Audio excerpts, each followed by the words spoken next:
신명기서는 출애굽의 2세대와 3세대가 하나님의 약속의 땅을 들어가기 전 반드시 하나님의 말씀을 지켜야 됨을 이야기를 하는 것이죠.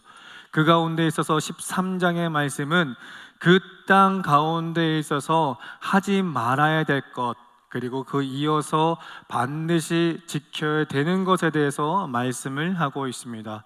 오늘 우리 또한도 하나님의 약속을 우리가 기억하면서 또 그 약속을 기다리면서 인생의 광야길 갈 때에 우리들 또한도 하나님께서 하지 말아야 될 것, 그리고 꼭 해야 될 것을 오늘 우리에게 또한도 주시는 말씀인 줄 믿으셨으면 좋겠습니다. 특별히 신명기서 가운데 우리가 함께 나눈 13장의 말씀을 보게 되면 이제 이스라엘 백성들이 가나안 땅에 들어가서 꼭 해야 될 것이 하나가 있습니다. 그것은 가나안 땅에는 우리가 잘 알고 있는 것처럼 7 족속들이 살고 있습니다. 대표적으로 7 족속들이 살고 있는데 그들만이 섬기고 있는 대표적인 우상들이 있습니다. 여러분들이 잘 알고 있는 것처럼 첫째는 바알이라는 우상이 있고, 둘째는 아세라라는 우상이 있습니다. 그리고 1월 성신이라는 우상들이 있죠. 이 세 가지는 가나안 7 족속들 가운데 있어서 대표적인 우상들입니다. 오늘 우리가 살면서 여러분들이 잘 알고 있듯이, 또 여러분들이 고백하듯이 대표적인 우상들이 분명히 있습니다. 그런데 그 외에 그 7 족속들 가운데에는 그 족속 가운데에 고을과 마을과 지역들이 또 있죠. 그래서 이 한 족속 안에 여러 지역, 고을, 마을들마다 또한도 그 안에 지역 신들이 있다는 것입니다. 대표적으로 바알과 아세라와 1월 성신이 있다면 그 지역들마다 또 섬기는 우상들이 있다는 것이죠. 그래서 대표적으로 열왕기하 17장 30절 이하의 말씀을 보게 되면, 이제 열왕기하의 배경을 우리가 잠시 보게 되면 당시의 메소포타미아 지역의 강국으로서 아수르의 그 왕이 이 가나안 사마리아 땅에 있는 하나님의 백성들을 말살시키기 위해서 종교 정책을 펼치는 것 중에 하나가 무엇이냐면, 이 메소포타미아 지역에 있는 그 수많은 지역이 섬기고 있는 우상들을 이 가나안, 이 사마리아 땅에 섬길 수 있도록 하라라는, 그래서 혼혈 정책을 펼치는 것을 열왕기하 17장에서는 말씀을 하고 있습니다.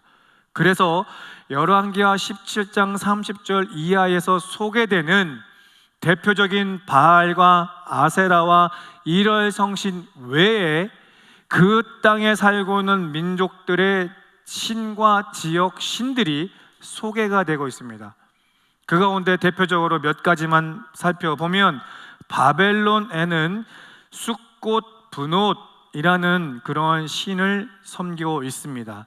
이 숫꽃 브노트이라는 신은 암탉을 형상으로 해서 숭배하는 신으로서 당시에 종자를 낳는 자라는 의미를 가지고 있습니다.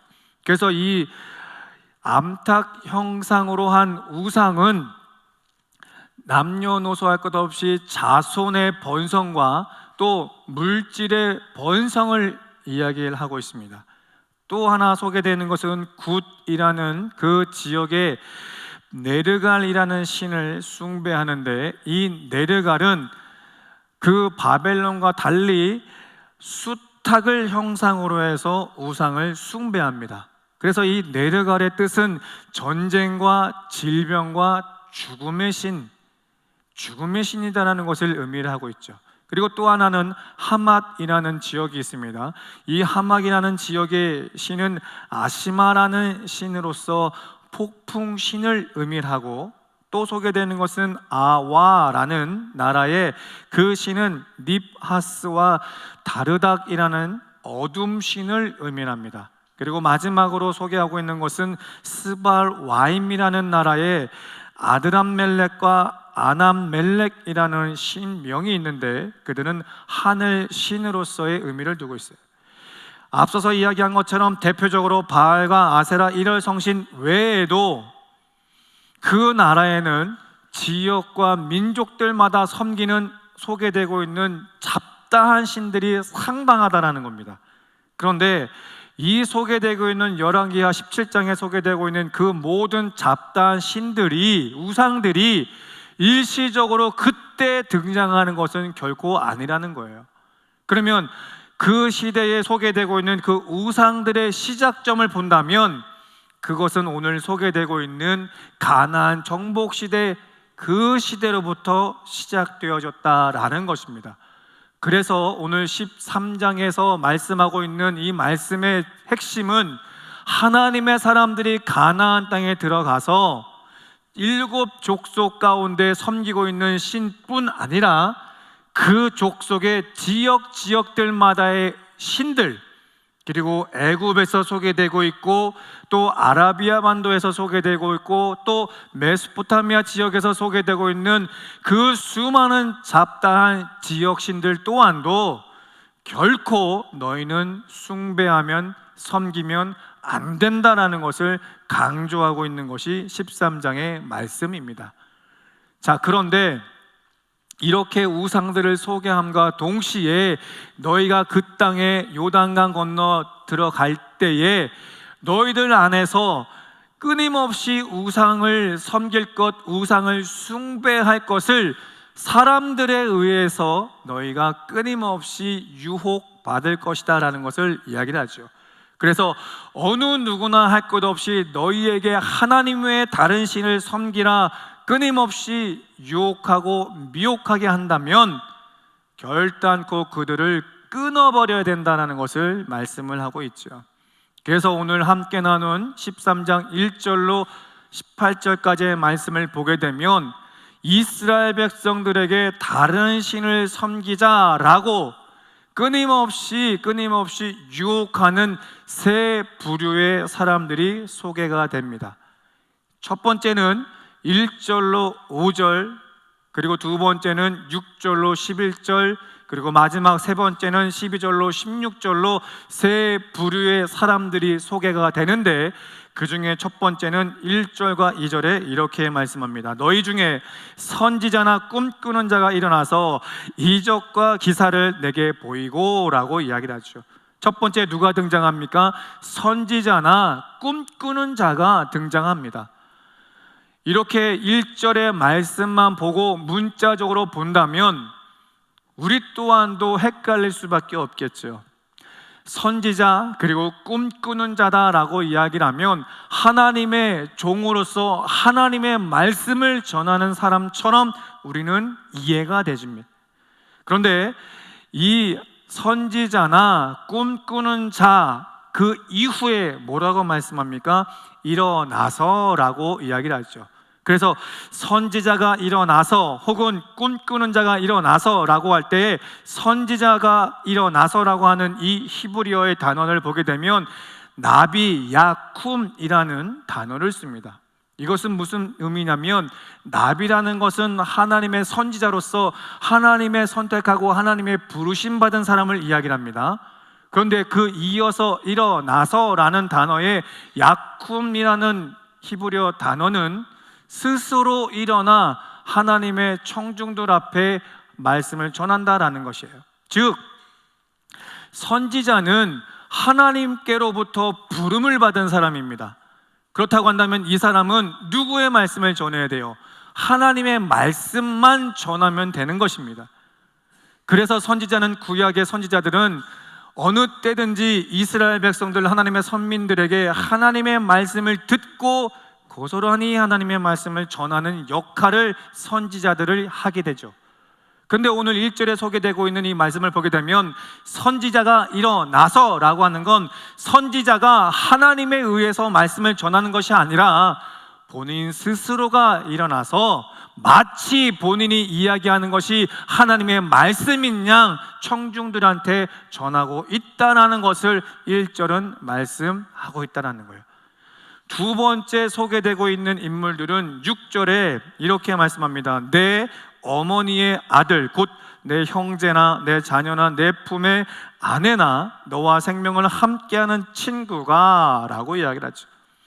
부모, 형제들 혹은 제일 가까운 친구를 소개를 하고 있습니다. 무슨 말씀이에요? 너무나 가까워서 쉽게 끊어낼 수 없는 분들을 이야기를 하는 것이죠. 단순하게 사회에서 사회생활을 하면서 만난 분들을 이야기하는 것이 아니라 일평생 나와 함께 먹고 자랐던 형제를 이야기를 합니다.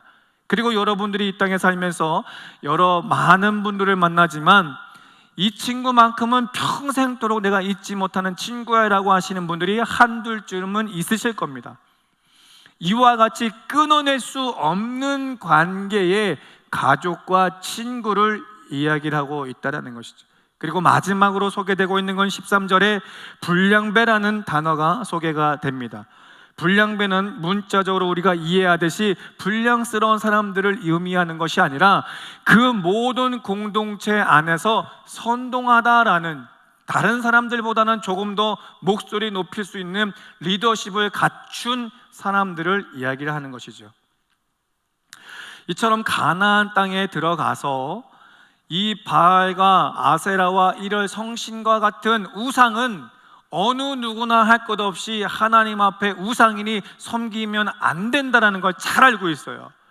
하지만 그 외에 열왕기하 17장 30절 이하에 소개되고 있는 그 지역들마다의 우상들은 우리가 잘 모르는 것들이 너무나 많다라는 것이죠.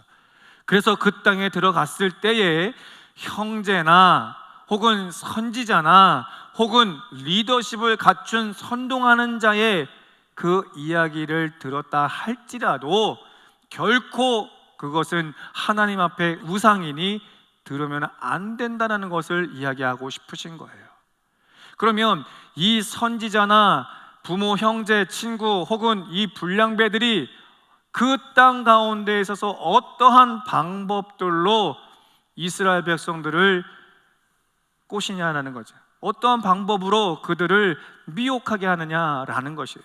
그래서 1절의 말씀을 보게 되면 이적과 기적, 표적을 보여주고 있다는 겁니다. 그리고 6절 이하의 말씀을 보게 되면 그들로 하여금 꾀한다라는 표현을 하고 있죠. 그리고 불량배들로 하여금 계속적으로 유혹한다라는 단어를 쓰고 있어요. 이적과 기적, 우리가 능히 할 수 없는 영역들에 대해서 선지자는 그렇게 이적과 기사를 보여줌으로 인해 우리를 유혹한다라는 거죠. 형제, 자매 또 친구들로 하여 꾀한다, 설득시킨다라는 거죠. 끊임없이 우리를 설득한다라는 거예요. 그리고 마지막 이 불량배들 또한도 강요한다라는 것을 이야기를 하죠. 군중심리라는 걸 우리가 알고 있지 않습니까? 그것이 분명히 옳지 않은 것 같은데 많은 사람들이 그곳에서 한 목소리 높이니 마치 그것이 옳은 것처럼, 그래서 그런 강요하는 것에 옳지 않은 것 같음에도 불구하고 끌려가는 그러한 사람들이 얼마나 많냐라는 거예요. 자, 그런데 여러분, 이처럼 선지자가 기적과 이사를 보여줍니다. 그리고 여러분의 형제와 혹은 가까운 친구들이 끊임없이 꾀합니다. 그리고 앞에 서 있는 그 조금 목소리 높일 수 있는 리더십 가진 사람이 선동한다고 해보세요. 강요한다고 생각해보세요. 우리라도 어렵지 않게 흔들릴 수가 있다는 거죠. 자, 그렇다고 한다면 이러한 상황 가운데 있어서 우리가 어떻게 하면 분별해낼 수 있겠냐는 거예요. 어떻게 하면 분별해낼 수 있느냐. 그것은 오늘 2절과 7절과 13절에 이렇게 각각 말씀을 합니다. 2절에는 먼저 너희가 알지 못하던 다른 신들을 우리가 따라 섬기자라고 이야기를 해요. 너희가 알지 못하는 다른 신도 한번 섬겨보자. 결국은 다른 신을 소개하고 있다는 거예요. 선지자가 하나님의 사람이라고 하는 사람들이 하나님의 말씀이 아닌 본인 스스로 일어나서 많은 하나님의 백성들, 청중들 앞에서 우리가 알지 못했던 다른 신들도 한번 섬겨보자라는 이야기를 한다는 거예요. 또 두 번째, 그 가족들이 7절에 뭐라고 말씀합니까? 땅이 끝에서 저 끝까지 끝까지에 있는 민족의 신들을 우리가 가서 섬기자. 우리가 알지 못했던 저 끝에서 저 끝까지의 그런 우상들을 한번 섬겨보자. 끊임없이 우리를 설득하고 권한다라는 것을 이야기하고 싶어요. 또 마지막 이 불량배가 13절에 뭐라고 이야기를 합니까? 그 성읍 주민을 유혹하여 이르기를 너희가 알지 못하던 다른 신들을 우리가 가서 섬기자.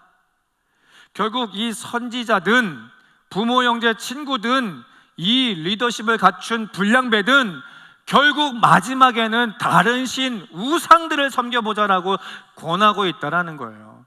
여러분, 현 시대에 오늘 우리가 이 땅에 살면서 하나님만을 믿어 하나님께 예배하는 우리 귀한 화강의 성도인 줄로 믿습니다.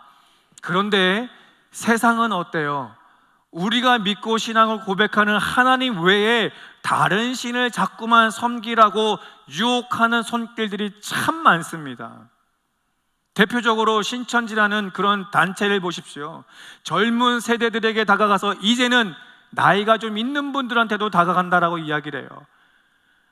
우리가 알고 있는, 우리가 구분하고 있는 목자라고 하는 사람들 또한도 끊임없이 이적과 기사를 우리들에게 소개를 하면서 결국은 다른 신 우상을 섬기자는 것으로 결론 내지 않겠습니까? 형제들을 통해서 또 혹은 친구들을 통해서 리더십을 갖춘 사람들로 인하여서 끊임없이 우리들에게 이단에 대해서 소개를 하고 결국은 우상 숭배로 끝나는 것이 현 시대 이단들의 특징 아니겠습니까? 이와 같은 것에서 우리가 이제 어떻게 빠져나갈 수 있느냐, 어떻게 우리가 해야 되느냐, 어떻게 우리가 결단해야 되느냐. 5절, 9절, 15절에는 이렇게 말씀합니다. 먼저 5절에는 그런 선지자나 꿈꾸는 자는 어떻게 하라고 그래요? 죽이라 라고 얘기하죠. 죽이라. 그리고 9절에는 뭐라고 말씀합니까? 너는 용서 없이 그를 죽이되 라고 이야기를 하죠. 그리고 마지막 15절에는 너는 마땅히 그 성읍 주민을 칼날로 죽이고 라고 이야기를 합니다. 죽이라, 죽이되, 죽이고. 이 말씀은 이 선지자 혹은 그 형제 그리고 친구들 그리고 이 불량배, 이 리더십을 갖춘 사람들을 그들의 삶을 해치라, 죽이라는 것을 이야기하는 것이 아닙니다. 온전히 하나님 앞에 분별하여 버려야 될 것을 이야기하고 있다는 거예요. 단호하게 끊어내야 된다는 것을 이야기하고 싶으신 거예요. 여러분, 우리가 단호할 때 단호하지 않으면 어떻게 돼요? 계속 그 기회를 엿봐서 우리를 미혹하고 우리를 끊임없이 유혹하지 않겠습니까? 우리가 한번 결단해서 단호하게 아니다 라고 하는 것은 더 이상 우리를 유혹하지 않아요. 이를테면 여러분 자녀를 키워보셔서 아시겠습니다만 자녀들이 키우면서 성장할 때 부모 입장에서 잘못된 것이 있다면 어떻게 해요? 단호하게 말씀하시죠. 이거 잘못된 거야, 이거 버릇없는 거야, 이거 하면 안 되는 거야, 이거 죄야. 단호하게 여러분들이 부모 입장에서 자녀들에게 끊어버리고 가르치면 그 자녀들은 결단코 그거 하지 않습니다. 맞습니까? 여러분 자녀를 안 키워보셨습니까? 아이들한테 이렇게 단호하게 해본 적이 없으신 거예요?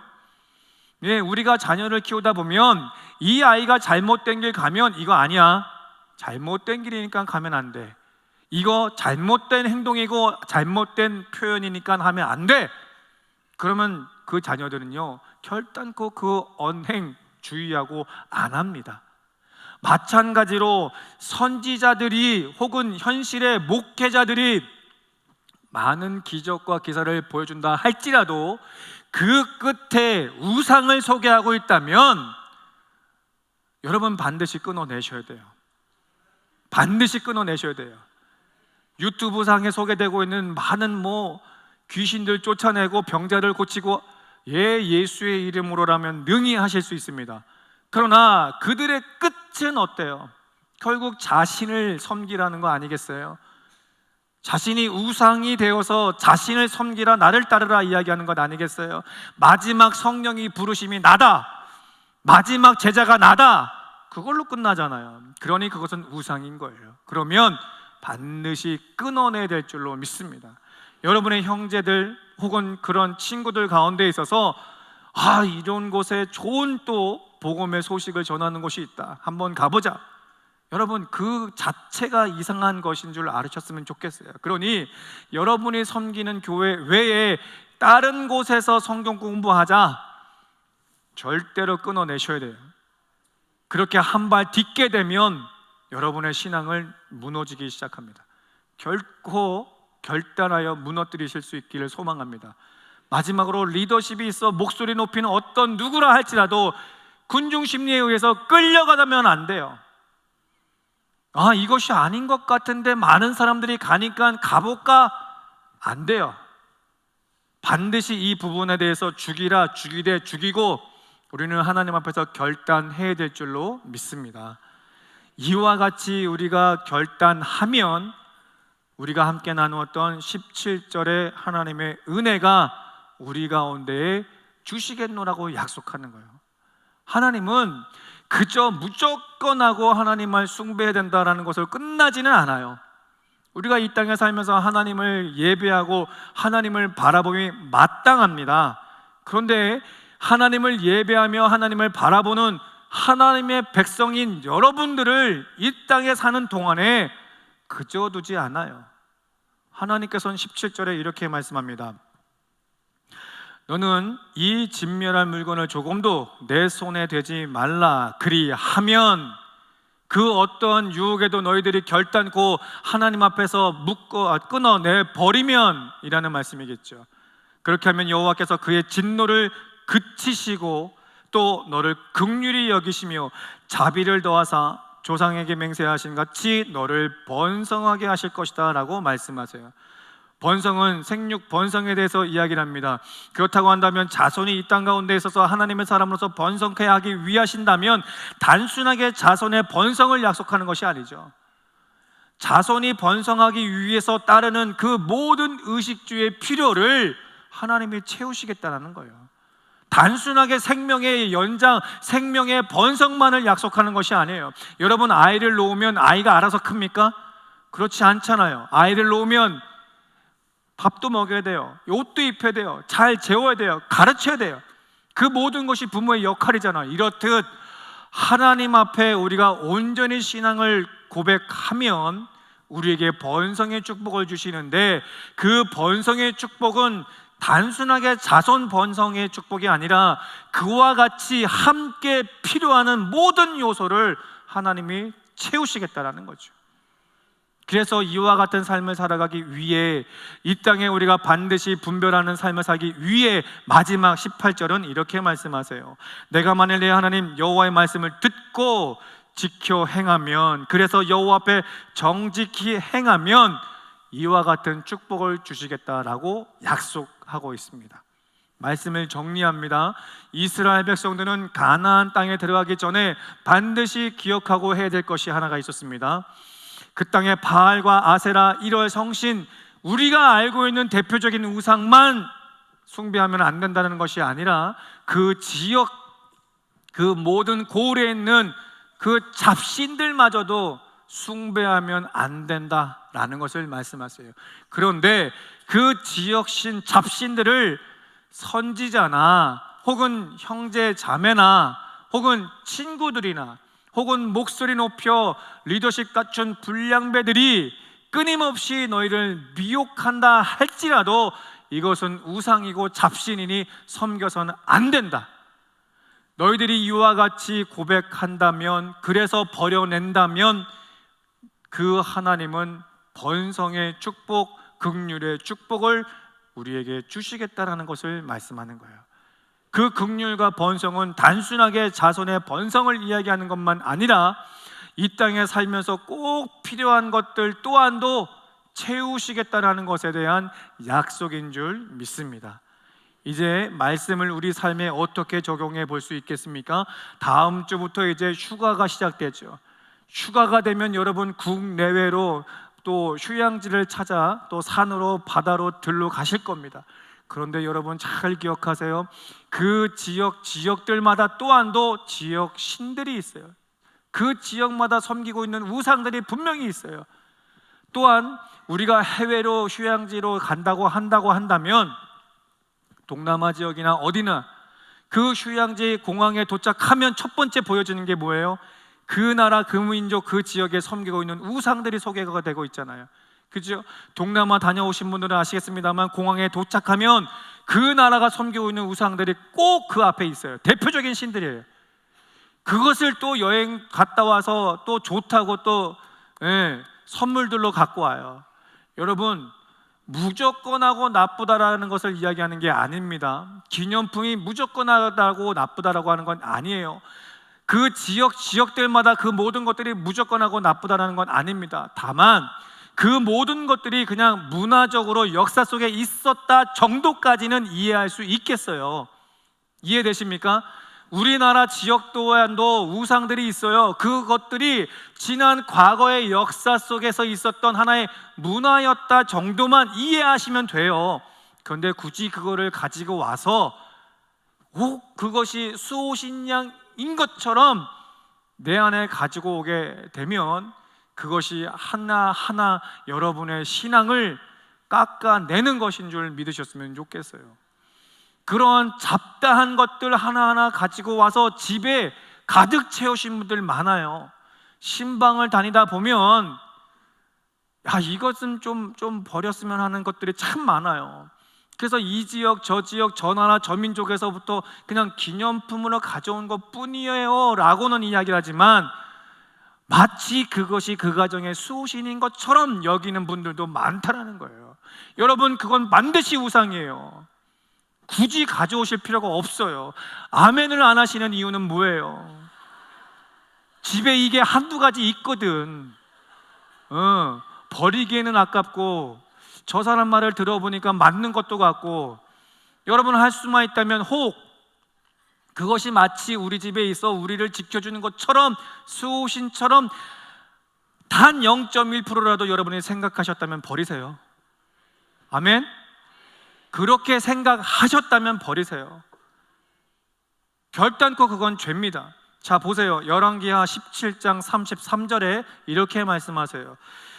그들이 여호와도 경외하고 또한 어디서부터 옮겨왔든지 그 민족의 풍속대로 자기의 신들도 섬겼더라라고 분명히 말씀하세요. 하나님도 섬기고 그 민족의 풍속신앙을, 토속신앙을 따라서 같이 섬겼다라고 이야기를 해요. 하나님의 괴가 다곤신과 함께 있을 때 어떤 일이 벌어집니까? 이 다곤신은 다 잘라버려지잖아요. 여호와 하나님만이 유일신이다라는 걸 보여주고 있잖아요. 그런데 어찌 우리가 하나님을 믿으며 하나님을 예배하는 자로서 그 지역 신들을, 그 민족의 신들을 기념품이라 가지고 와서 마치 수호신인 양인 것처럼 그거를 우리 집에 드리냐고요. 여러분, 죄입니다. 우상입니다. 결단코 이거 끊어 버리십시오. 그냥 단순하게 문화적으로 역사적으로 그렇게 이해하셨다면 괜찮겠습니다만, 이것이 마치 우리 집도 지켜주고 있고 내 남편, 내 아내, 내 자녀들, 내 사업, 내 직장, 내 학업 이거 지켜주는 것처럼 혹 0.1이라도 생각하셨다면 버리십시오. 그리고 하나님 앞에 회개하십시오. 철저히 버리셔야 돼요. 그래야 여러분들이 하나님 앞에서 허락하시는 그 긍휼하심과 자비하심과 허락하시는 축복을 받아 누릴 수가 있는 거예요. 오죽하면 열왕기하 17장 33절에도 분명히 말씀하잖아요. 그들이 누구예요? 하나님의 사람들이에요. 그 하나님의 사람들이 여호와도 섬기고 풍속대로 잡신도 섬기고 있다고 이야기하잖아요.